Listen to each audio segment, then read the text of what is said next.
Hey guys, it's Mrs. Sonder. I saw a lot of you went ahead and have taken the Module 13 tests online, and I haven't had a chance to grade those yet, but I'm sure that y'all have done fantastic on that.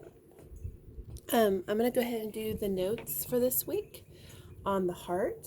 We're going to move into the cardiac system, and I sent home your bodies, so hopefully you're happy to be reunited with your buddies.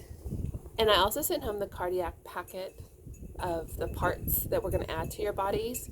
I don't want you to stress or try and do it all at once. I'll post another video of us going through the different steps of adding the different parts of the body. Probably later this week I'll start doing that. So we'll probably have 3 of those videos of the different parts of the cardiac heart, just adding them to the cardiac system, adding them to your body. So don't worry about that. Today I was going to walk through how the heart works, and so for this video you'll need this printout, and it's on Google Classroom, so you'll need to print it out. You also need to have a blue marker, a pink marker, a purple marker, a green marker, an orange marker, and something to write with. I'm going to write with a Sharpie, but you can write with a pen or pencil, whatever you want to. If you don't have markers, you can use colored pencils or crayons. They don't have to be this exact color or shade of blue or green or purple or whatever, but if you can just get these types of colors, that way if anyone has questions, I can be like, the blue part of the heart, where the blue part pumps in, or the pink part. So just for us to help reference the different parts of the heart. Okay, so the structure of the heart, it looks super complicated. Go get those, and then I'm going to start talking again at about 2 minutes and 15 seconds. So go get those and then meet me back here. So the heart structure itself looks pretty complicated, but it's really, really simple, and it's so amazing how God made it to just work together and to do what it needs to do. So definitely a testimony of God's design in our heart structure. And we're going to go through the heart the same way that the blood would pass through the heart. So I don't know if you all remember this or if you've ever learned this before, but your veins go into the heart and arteries pump out of the heart. So veins come in, and you can help remember this by, if you look at the word veins, it has the word in it. Okay, so veins pump into the heart, and I'm outside, so it's kind of windy right now, so that's why I have rocks holding my stuff down. Arteries are going to pump out. So veins in, arteries out. Okay?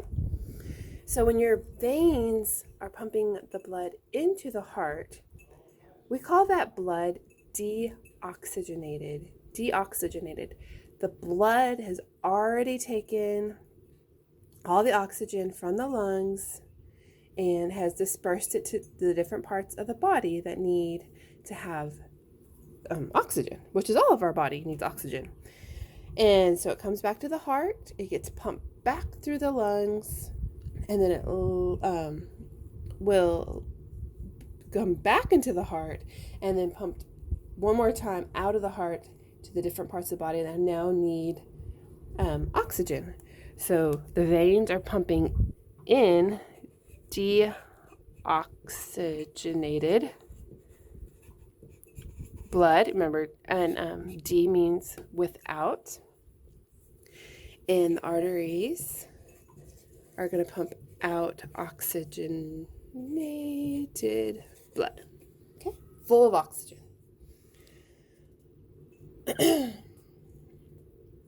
Okay, so the first color we're going to need as we are traveling through our heart is our blue. And we're going to highlight this little tube right here, which feeds in right here into our heart. And also this tube right here, it feeds into our chamber right here. Our heart is made up of 4 different chambers, okay? And so this first chamber of our heart is called the right, and I'm just going to abbreviate right, like that, atrium. Right atrium.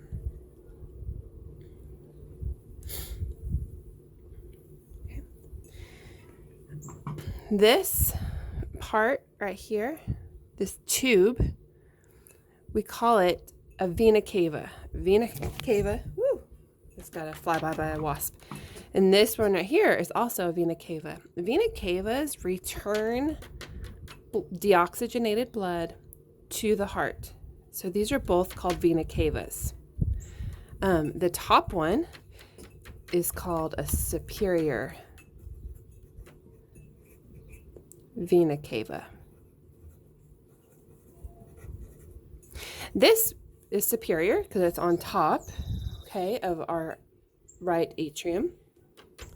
And it is also superior because it's bringing in deoxygenated blood from the top part of our body, from our head, from our upper limbs, and from our thorax, which is our chest area. So if this is superior vena cava, then this is the inferior vena cava. Okay. It is draining the blood from the lower part of our body, from our lower limbs and our trunk area. Okay. So we have our vena cavas that are bringing our deoxygenated blood back to our right atrium. Okay. So our blood is going to be pumped from our right atrium, and it's going to be pumped through to our bottom chamber down here. This bottom chamber is called the right ventricle. Ventricle. Okay.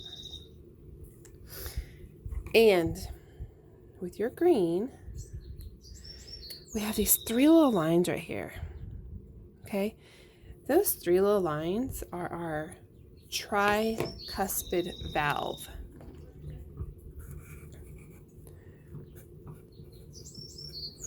Tricuspid valve. Okay. And it's pretty obvious why it's called a tricuspid. We have 3 different flaps, for lack of a better word, to our valve. All this does is it uses pressure, as this one is squeezing like a ketchup bottle, like your heart pumps, and the top part squeezes and then the bottom part squeezes. So as the top part, or our atriums, are squeezing together, they're squishing our blood down into our ventricles. Okay? And as that pressure builds up in our ventricles, it forces our tricuspid valve right here to start to close. And that's important because we don't want blood coming back and forth, back and forth. We want it to go the direction that it's supposed to go. And we don't want any backflow. So it's really important to have these valves, and we'll have some more valves here in a little bit, in place to keep the blood moving in the direction that we want it to be moving. Make sense?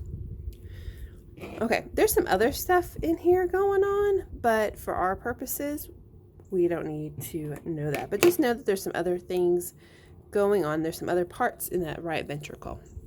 So our right atrium is squeezing or contracting. It's pushing our blood into our right ventricle. Okay, from there, the blood is going to be forced into this tube right here. And you'll notice that we have another valve right here. Okay. Some of these aren't important that we remember the names or know the names of them, so I'm going to kind of just move past that for now. All right, so our blood still doesn't have oxygen, okay? It's just returned to our atrium, pushed down to our ventricle. Now it needs to kind of gather, and we need to get some oxygen into our blood. So it's going to go onto these tubes right here. So where does our body get oxygen? I hope everyone's saying their lungs, right? We breathe in and out through our lungs, and that's how we get oxygen. So we need a way to get our blood from our heart to our oxygen so we can get some more, or to our lungs so we can get more oxygen in it. Okay. The fancy word for lungs is pulmonary. Okay. We have a pulmonary trunk, which then breaks out to our pulmonary arteries. Remember I said anytime blood is leaving the heart, they're arteries. Veins bring the blood in, arteries move it out. So in this case, we are moving out of the heart just for a second. We're going to come back to it. But because we're leaving, we're going to go through arteries, not veins. Okay, so we're out. We're going to go visit our lungs. I'm running out of space. Okay, we're going to go visit our lungs and get some nice, fresh oxygen.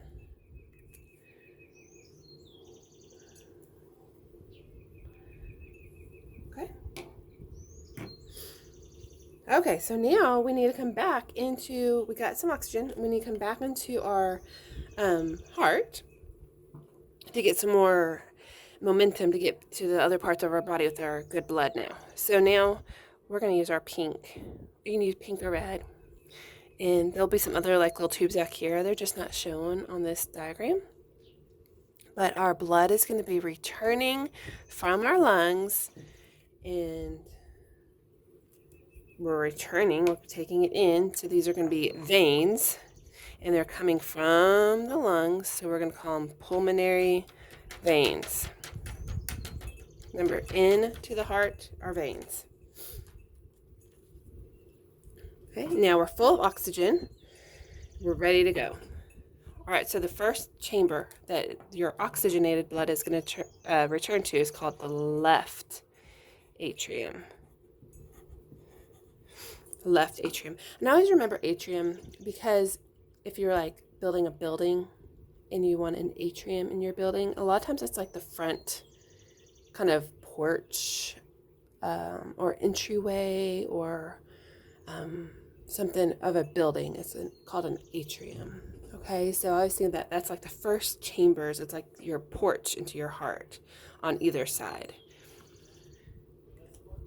Okay, so our did I call them atrium? Okay, sorry, I had a mind fart for a second there. Okay, so our atriums are going to contract again, and our blood is going to be forced down, this time on the left side, through these valves into our, you've got it, the left ventricle. Very good. And once again, we have these valves here.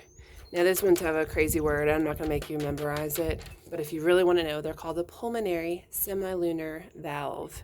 Pulmonary semilunar valve is what these ones are called.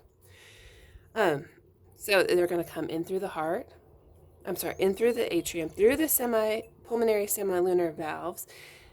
And they're going to... I totally said that wrong. This is my pulmonary semilunar valve. This is my bicuspid valve. Tricuspid, bicuspid, because there's two of them.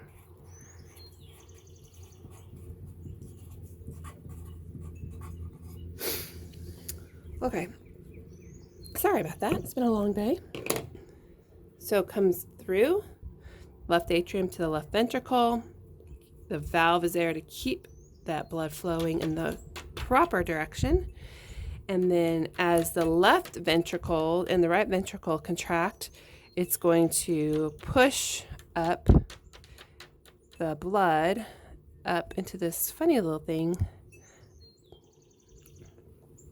and which is called the aorta.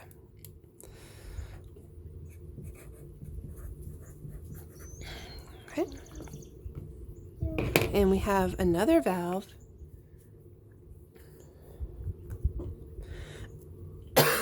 excuse me, right here, and that's called the aortic semilunar valve.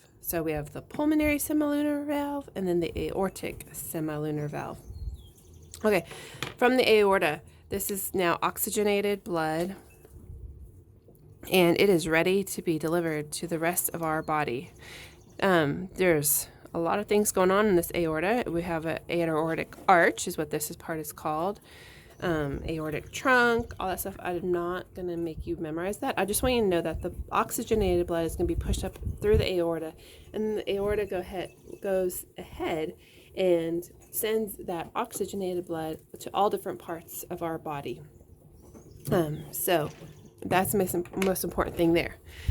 So when we were talking about muscles, we had talked about, hey guys, I have some visitors here. I talked about how we have a special kind of muscle just for our heart, and that's the cardiac muscle. And if we look at our heart, drawing here, all this on the outside is our cardiac muscle. And this right here, this separates our chambers of our heart from the left side and right side. And it's also cardiac muscle all the way around. Kind of looks like a butterfly. All right, and our cardiac muscle has a special name, not just cardiac muscle. It's called the myocardium. Okay, myo meaning muscle, cardia meaning heart. So this is our heart muscle. So I want you to notice a couple things that are pretty important to me about the cardiac muscle. You'll notice that it's the walls of the cardiac muscle on the atriums is quite thin. Those muscles only have to be strong enough to pump the blood from the atriums down to the ventricles. So they don't need a lot of force because all they're doing is pushing it down this way, and that's it. You'll notice that our right ventricle is a little thicker, has a thicker layer of muscle around it. Remember, this ventricle is going to be moving the blood from the heart to the lungs. They're fairly close to each other, so it doesn't have to go very, very far, but it does need to have a little bit of oomph to get it up into this pulmonary trunk and then to the lungs. Okay, then it's coming back through our pulmonary veins. Veins, the IN means it's coming into the heart. So once again, it's getting the atrium. So once again, we don't need that much muscle because we're just going to be pushing it down again into this left ventricle. Now, you can see right here, this is pretty thick. And when we look at the sheep's heart, you're going to see it's way thicker than it is in this drawing. The left ventricle has to have enough power and force behind it that when it contracts, that it can pump that blood up through our aortic arch and all throughout our body. Like this pump has to pump it all the way to our toes. It has to be pretty strong. So it's even more apparent when we look at the sheep's heart, just how thick that wall of that muscle is for that left ventricle. It's also a good way that you can tell them apart when you are doing a dissection. You can see whichever one has the thicker muscle surrounding it, that's going to be your left side. Okay, so we are going to somehow, I haven't figured out, do our sheep dissection. So that will be something that we want to look at when we do our heart, to look at those walls of that muscle and really understand that that is why it's so much more pronounced on the left side, is because it has to pump that through our aorta and then all the way through our body. Okay, I'm gonna let you go now. So I hope this was helpful, and I will talk to you guys soon. Like I said, don't worry about the whole big packet of the model that came home. I'll be posting another video in a couple days to walk you through the next step. So in the meantime, y'all have a great day, and I will get back to you soon. And I'll get your test graded in the next couple days, and you should get your grade in your email. So be checking for that. Bye. I'll see you guys soon. Bye. What class was that?